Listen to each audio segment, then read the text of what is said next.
जाती है। ये जयंती भारत में ही नहीं बल्कि पूरे विश्व में मनाई जाती है। आप लोग बाबा साहेब के बारे में कम जानते हैं, जो पढ़े लिखे लोग नहीं हैं, लेकिन इनका डंका जानते हो विदेशों में बज रहा है। विदेश के लोग बाबा साहेब ने जन्म कहाँ लिया? भारत में। लेकिन इनकी पूजा कहाँ हो रही? इनको माना कहाँ जा रहा है? विदेश में। क्योंकि बाबा साहेब सबसे पढ़े लिखे हुए व्यक्ति थे, जिनके पास 32 डिग्रियां थी और 9 भाषाओं का ज्ञान था। इसलिए बाबा साहेब का जो विचार है, उन विचारों की पूजा होती है, बल्कि बाबा साहेब की पूजा नहीं होती है। बाबा साहेब हमारे लिए मसीहा है। हम दलित समाज, बहुजन समाज के मसीहा हैं। उन्होंने हमारे लिए बहुत कुछ किया।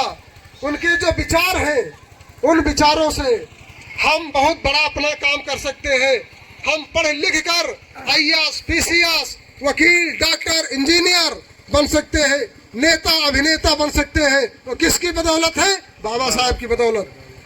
क्योंकि बाबा साहेब ने जो अधिकार दिया है, जो शिक्षा का अधिकार दिया है, उस शिक्षा के माध्यम से आज हम ऊंचे ऊंचे पोस्टों पर काम कर रहे हैं। लेकिन हमारा समाज इस बात को समझने में नाकाम पहले भी था। साहब ने कहा था, शिक्षा वो शेरनी का दूध है, जो पिएगा वही दहाड़ेगा। यदि आप पढ़े लिखे हैं तो 100 लोगों के बीच में आपको कोई परास्त नहीं कर सकता, आपको कोई बेवकूफ नहीं बना सकता, लेकिन आप 100 लोगों को बेवकूफ जरूर बना सकते हो। इसलिए शिक्षा बहुत जरूरी है।